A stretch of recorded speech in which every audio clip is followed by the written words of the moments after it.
depends on where you find that they must look like this. Not necessarily tribal or regional. But I have said that.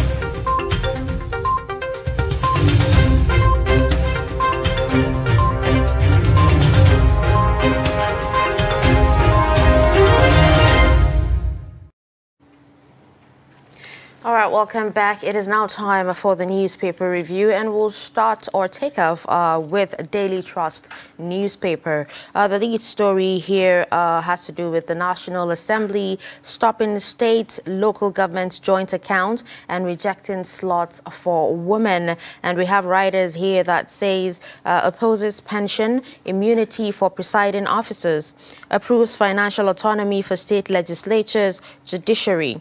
Senate reps defer on mayoralty for FCT, virtual court proceedings. And right below it, details of that can actually be found on page 5.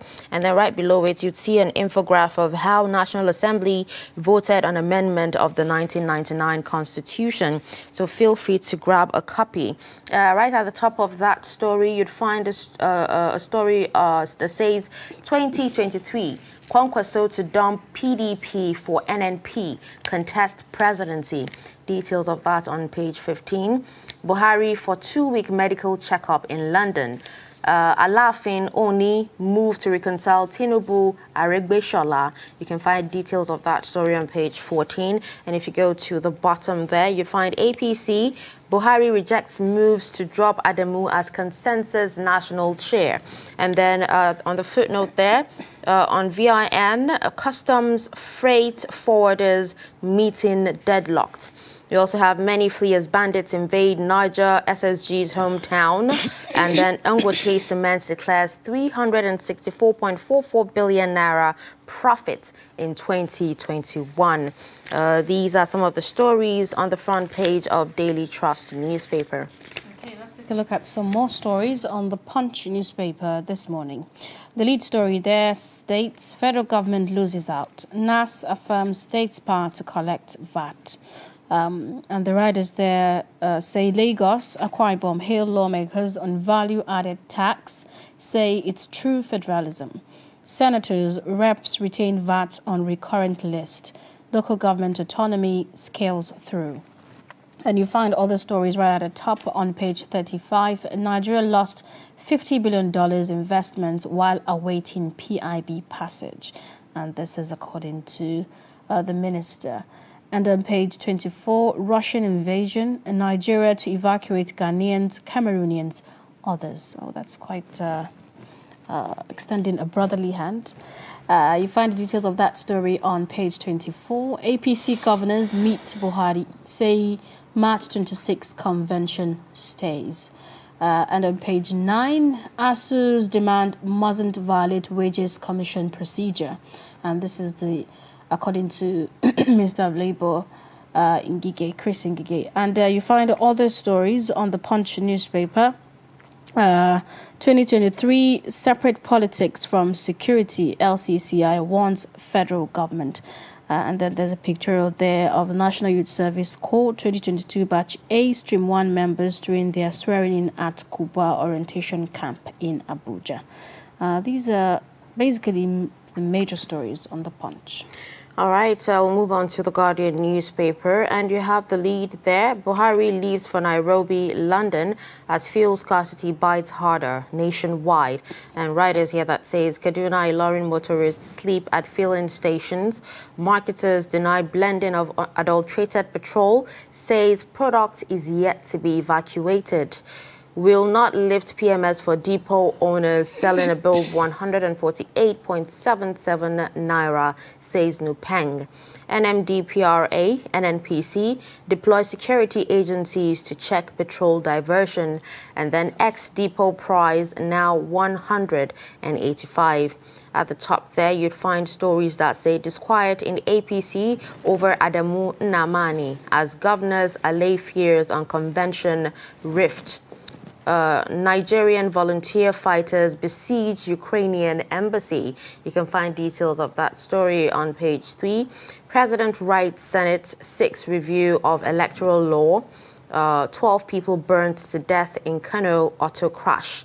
And at the bottom there, you'd find a story that says National Assembly votes for devolution of power, council autonomy on page 2. And then Northern Elders bark Igbo presidency.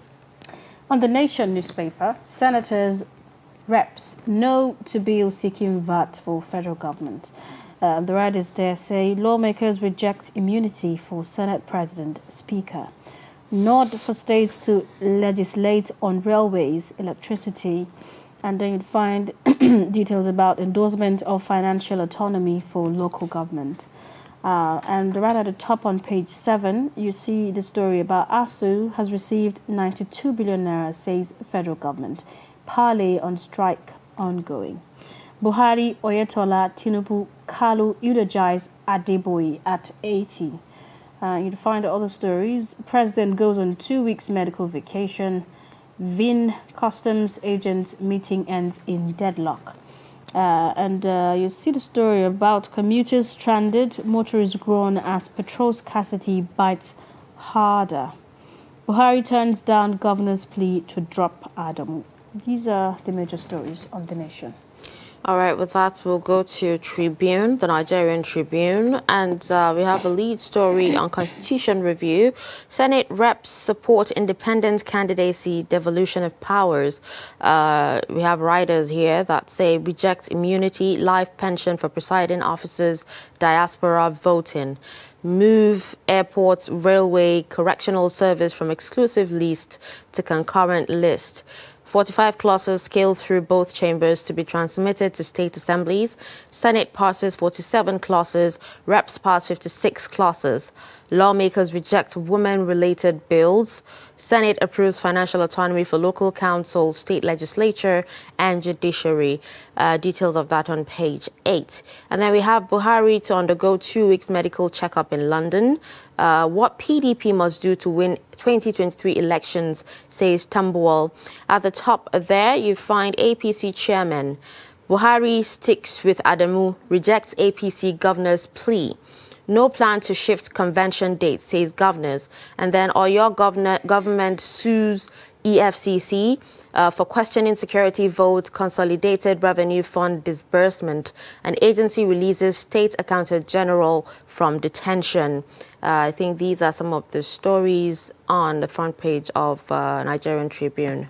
Okay, for a sneak peek into business, let's take a look at some of the stories on Business Day. And the big story there, Seplat's bid for ExxonMobil assets meets NNPC brick wall.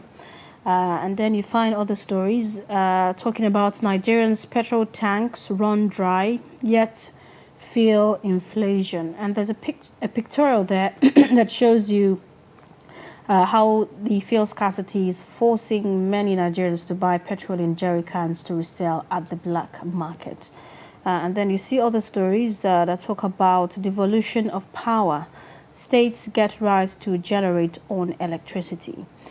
Brewers scramble for customers with new flavors. 2023 optimism grows on back of INEC timetable release. These are some of the major stories you'd find on Business Day. And now let's take a look at some of the stories. We're going to be starting with the Daily Trust newspaper. Ben Shaman is here with us in the studio. Good morning. Good morning. Morning, my pleasure once again. Okay, you know, the move to amend Nigeria's constitution has begun, and some clauses made it through and others did not. And now on the Daily Trust newspaper, it states National Assembly stops states, local government joint account, rejects slots for women. Rejects slots for women. I know there was this clamor that, you know, every state has 3 senators. So there was this cry that there has to be a 4th kind of a slot to take care of women automatically, so that every state will now have mandatorily a woman in this in the Senate. But again, some people were also feeling, if the Senate is so nationalistic, why doesn't a man just step down in one of the 3 senatorial zones and a woman's slot enters in automatically? So here we are. that has been stopped all the same. The affirmative action that was been pushed is no longer tenable as it is now. Then we look at this joint account, state assembly versus local governments. Yes, every month they come in here into Abuja, collect money and just dump it into a joint account. At that point, it's the local government that is suffering. The state governor is the overall boss. He's a tin god when it comes to managing these funds. A local government chairman cannot even embark on a feeder road, take care of primary schools, take care of primary healthcare centers, unless he goes back to the state governor. It is his money, but he's now begging, cap in hand, to have it. The National Assembly is saying no. If you have 3 tiers of government, federal, state, and the local government, each should be independent of the other, yet working for the same country. Right. If you so do it that way, you see that the local government will absorb quite a lot of people in terms of employment. The state will also absorb as many as possible. Federal will absorb as many as possible. Unemployment will reduce. But what we have is local governments have been turned to payment centers. All you do, once they've come to Abuja, collect allocation, you now go pay salaries, and workers will disappear. You know, so that doesn't go well for our own kind of a democracy. And we're seeing that VAT, they now say it's going to be the job, it's going to be concurrent list. When it is concurrent, it means that it's an all-comer affair. The state government will have a hand to collect revenue. Federal government will have a hand in collecting revenue. So I think that what the state government is likely to lose when it comes to local government joint accounts, they can as well generate same money and even more from internally generated revenues, from taxation system within the state. So when you lose by the left, you gain to the right. And all again, like I said, in service to humanity and nation.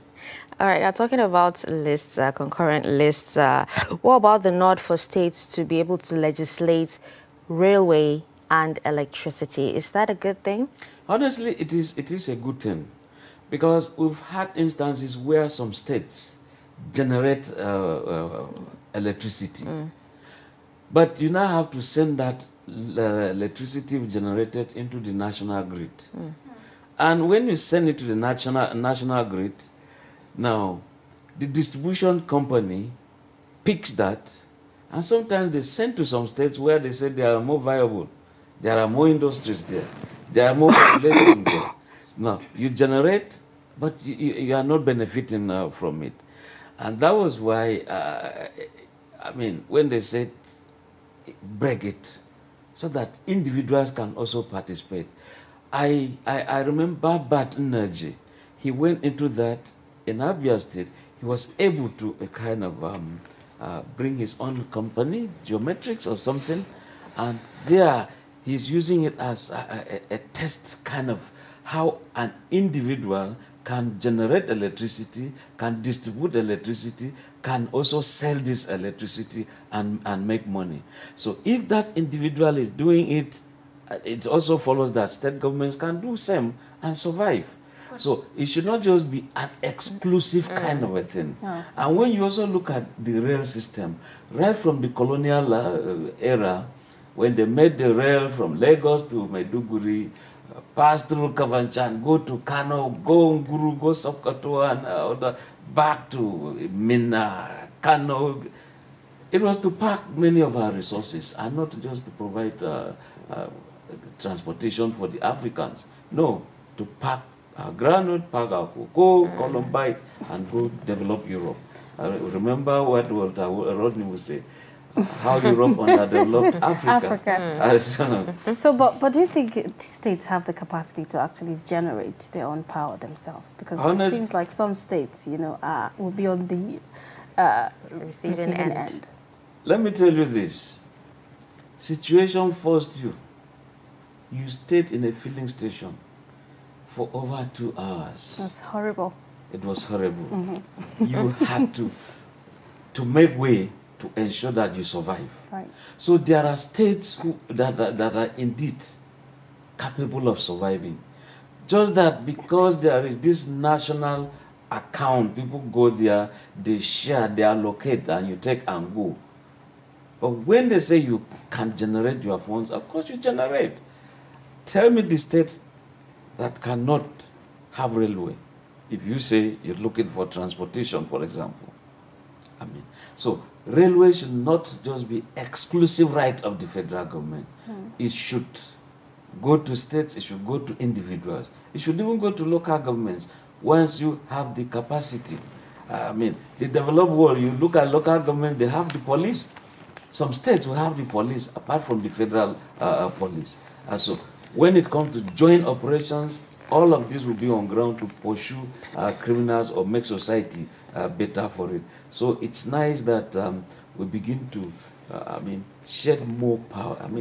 Take away more powers from the federal government and distribute to the states. Okay. It will create employment, honestly. Okay, now there's this one that is quite very dear to the locals of the FCT, the one that talks about mayoralty for the FCT. When, when that was rejected, many FCT residents, they were sad about it. Could you, what are your thoughts about it? I feel for them. Number one, it is their land. Yes, we know that land generally the whole world belongs to God in heaven, but by the time you now share that into countries, they say land is held on trust by the president. You now go to states, the governor controls all of that. But again, there is always, even a dead body you see in the street has an owner, not to talk of land.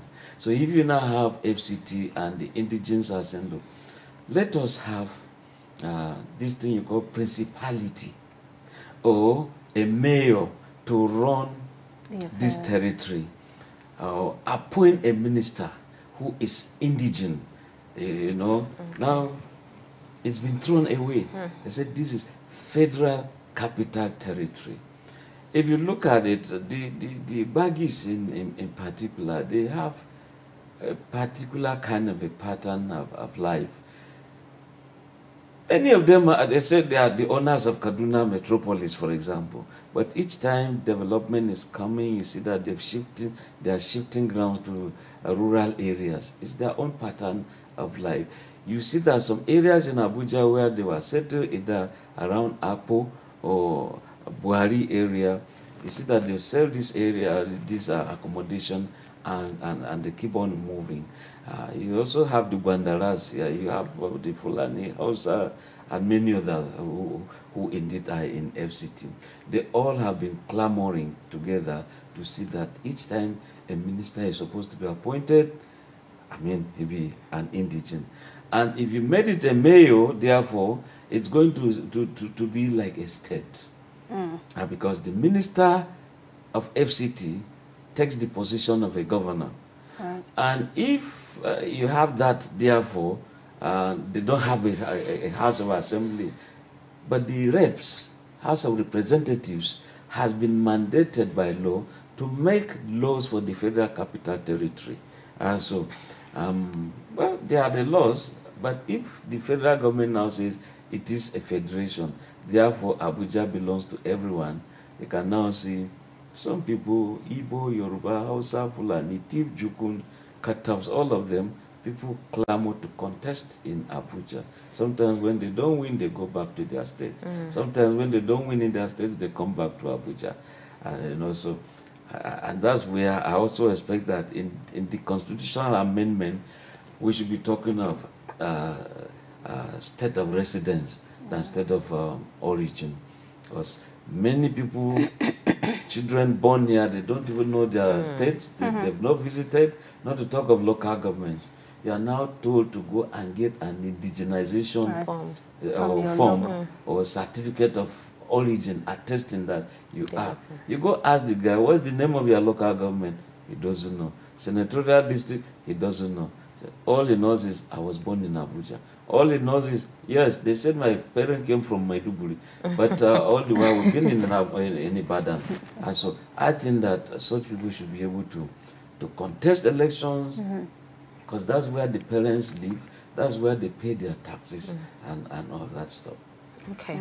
Now let's talk about transportation and fuel scarcity. Now, marketers are actually denying that they're blending adulterated petrol, and they're saying that most of this adulterated petrol that was said to have been, evacuated are yet to be evacuated, which means it's still out there, and it's possible that, commuters are actually, buying, and cars are still being spoiled.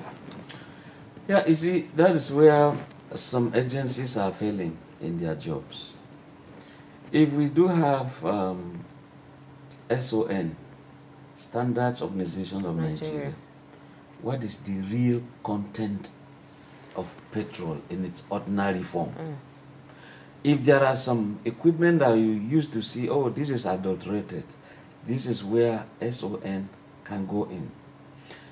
If we have a weigh and measure in Federal Ministry of Trade or something, and there are some equipment, yes, you can weigh this. If you adulterate this, does the weight change? Does the weight change? If it changes, I mean, some people should be doing their jobs seriously. If there are some laboratories where you can go at random, I mean, get some samples, test them and see all of it, instead of confusing Nigerians, persuading Nigerians, see with me, reason with me. It's not adulterated. Yes, it was adulterated, but we have evacuated. No, we have not evacuated. When science can simply, deliver justice. And so, in all of these, people are suffering, queues are there, and of course, when you see cars parked by the roadsides, knocked down engines, injectors have been destroyed and all that stuff. So the commuters, the car owners, everyone is just suffering. And we ought to see the hammer landing so harsh on some people who indeed are embarrassing Nigeria, embarrassing the federal government, embarrassing indeed Africa's #1 fuel producer. I think that the government should not just take this thing lying low. We should be able to bring pressure to bear. We should bring the law, put some people on the scale of law. What does the law say when you commit this? Therefore, some people should be heading to court. And this is also where we expect NGOs, these human rights organizations, to also look at this. It's not just that human rights is just about politics, good governance, good this. We should also be looking at criminal conduct, who indeed are the people perpetrating this. Okay.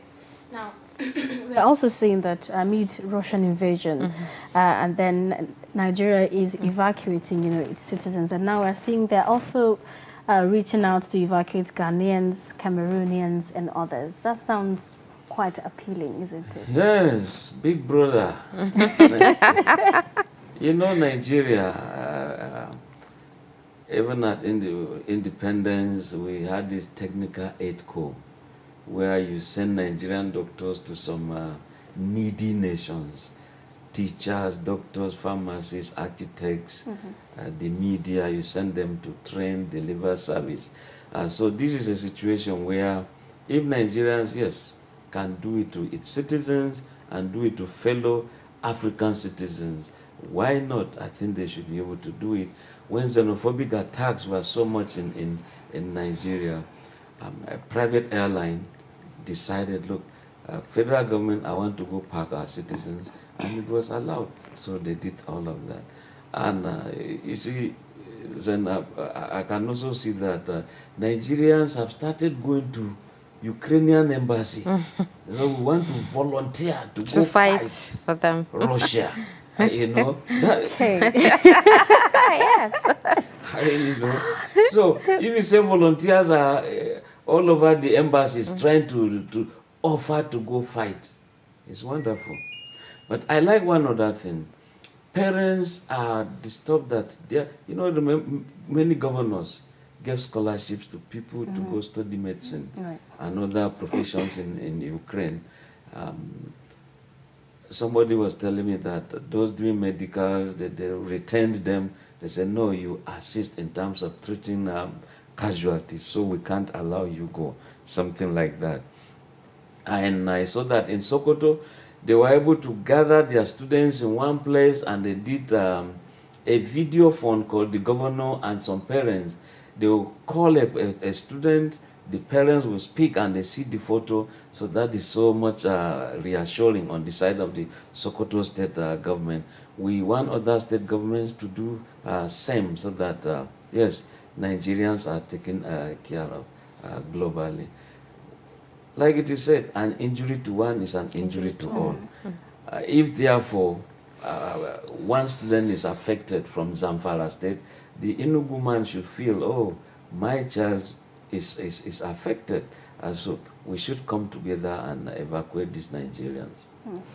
Okay, now we're seeing that 115 men have registered to fight in Ukraine. So, wish them all the best. But the women didn't register. No. No, I think we But passed. again, when you look at this Ukrainian, if you check the media world, somebody did a summary of some phrases or catchy sentences or paragraphs from various media organizations globally.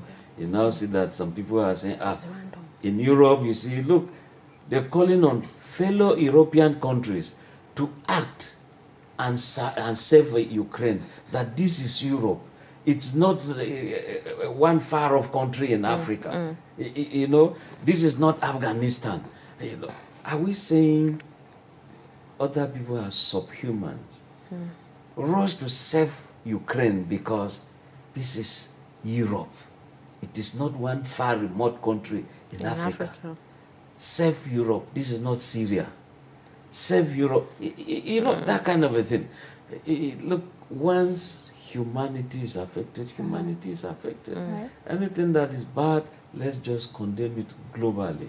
It shouldn't be that, well, let us, some groups be dying. No, they don't matter really. And that's why you see Nigerian doctors doing very well in America, but they still call them migrants. When one secondary school leaver leaves France or England or London to come do some work here, he's called an expatriate. You know, I won't forget this story. A Nigerian doctor who indeed they saw that the fetus in the mother's womb had abnormality in the brain. This Nigerian insisted, look, I'll bring out this fetus, operate and remove that abnormality, that growth, send the fetus back to the mother's womb, and the mother will give birth naturally. Google it. It happened. Oh, it's a remarkable. You see, America, because it was not American, it was Nigerian, and nobody celebrated that. All that Obama did was to just call him and they just shook hands. I mean, a thing that has never been done before. And that's why when they look at the baby, they say, oh, this baby was born twice. Well, regardless, we're super proud of him. We're Definitely. super proud. All right. Now, there are other stories on the Nation newspaper. The one about Buhari turns down governor's plea to drop Adam. Well, why won't Buhari turn it down? They said, look, go ye and ensure that you bring harmony within the party.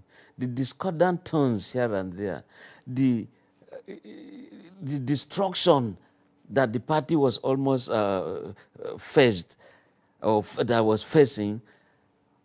Each time they set up a committee, for that long the committee never worked. At the point the governor started going to see Buhari, the president, individually and sometimes collectively.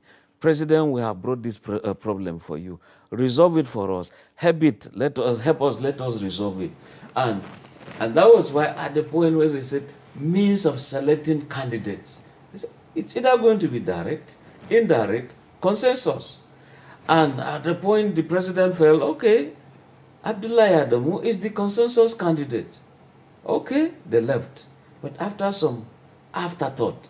They're coming to say the president, we disagree. So what really do you want? When you are saying the president will lead us, he will provide the solution. When there are attacks in some states, you run into the president. You don't have water, you run into the president.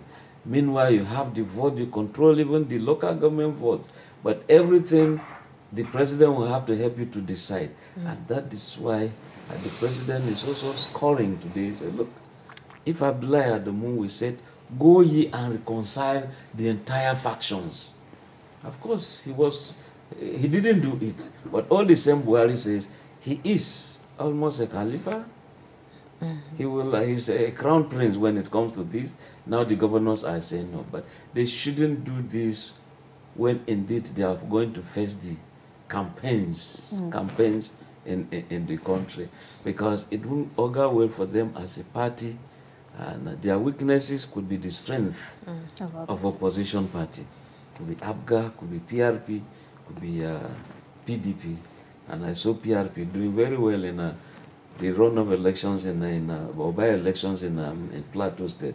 So that tells you that some people believe in something. Third force. Maybe they don't like PDP, they don't like APC. Third force, yeah. So there has to And be then there's the NNPP. And yeah, that's The one that Kwankwaso. Kwankwaso, wants to contest presidency under. Well, the Kwankwaso group and his own people, it's a new baby. And of course, don't forget Jega, Padu, Tommy, and others. They all have some of these pressure groups, since they've not been registered as political parties. So they have to probably run very fast, because we don't know, I don't know in particular, what the law says now, this Electoral Act as per registration of new political parties. Maybe some days to the local government, to February 25th, when we have presidential election. Is there a room for new parties to be registered? I don't Can think you so, wake because up within already 1 we've month? approved So 18 political parties. they have to look at that seriously and very fast too. Also hoping that it's going to be nationalistic, so that we don't end up having regional political parties. Even though nothing wrong with that, you can always contest, even in senatorial zone. Maybe you produce a senator, you produce governor, you produce local government chairman. Well, national state assembly, you can dominate. And so you might not also be too nationalistic. You might not have a national outlook, but again, you could dominate in your environment. All right, now we still have the presidency formally writing to NAS on Clause 84. Now that the Electoral Act has actually, or the Electoral Bill has been signed, is now an act, do you think, that clause would be looked into, or do we just move on? I think that since the president has written requesting, the president was right to have assented to the bill to become a law. But he passed an opinion. Section 84, subsection 12, hinders those who are holding some political appointments. You are a minister, you are a commissioner, you are a DG somewhere, and you want to contest. They say, look, resign and go and contest. That is one. If you want to be a delegate, if the Minister of Defense were to contest as governor, for example, you can see the advantage of office he's carrying along. Even the security. Whereas his opponent has nothing at all. If, for example, a president is contesting for a second time, if all his ministers are automatic delegates, his SAs are automatic delegates, what does the opposition candidate, what does he have? He has virtually no one. And it also shows you the power of incumbency. Because you are there, you control some apparatus of state, By the way, when you appear, the bodyguards, they all are over the place. So it's a whole lot of things that, yes, the president, in my own opinion, has expressed his own opinion by writing that. So it's now left for the National Assembly to look at it. Can this be done? But what is wrong in you resigning? You resign, it's a period of about 6 months. So what is it you are doing for years that you've not done? You now want to go contest? No, I've lost out. Now I'm coming back to pick my post. Okay, as Minister of Defense, you moved there even with soldiers protecting you. You are contesting to be governor. You lost out, you are coming back. You know, so there are already advantages, so much advantages to somebody who is in government, who is an SA, who is a minister, who is a DG in terms of contesting. Whereas one man who has retired as a school principal has no advantage. But again, they are pairing it or placing it with the Nigerian constitution that says, in as much as you are of sound character, you are a Nigerian, you didn't commit fraud, or you are not a criminal, you have no court case, or you are not a convict, rather, you are qualified to contest. So that is where the log jam is. So let's see how they'll come out of it. Yeah, we're going to look out. We're going to hold you there. Now let's quickly go on a quick break. When we come back, we're going to be wrapping up the newspaper segment. To stay. This is Trust TV, documenting the Nigerian story.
All right, welcome back. We're still reviewing the papers, and we still have Director of News, Voice of Nigeria, Ben Shaman, in the studio with us. Now, there's this particular story on the Guardian newspaper that talks about, Northern elders backing, Igbo presidency. What's your take on that? That would be good. It would be good. This is a federation. And usually we talk of a handshake across the Niger. If some people up north will say, look, we are back and let there be an Igbo president or something. Some people believe the Igbos are so loyal to this country, let me put it that way, because virtually every village in Nigeria, you find some Igbo people.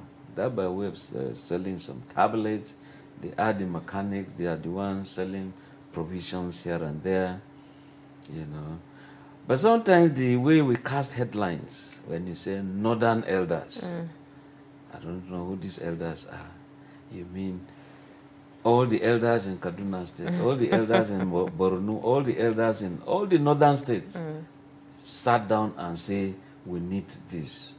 If that was the case, lucky them, you know. But we've also seen instances where, say, northern elders, northern youths say, it is Tinubu we want.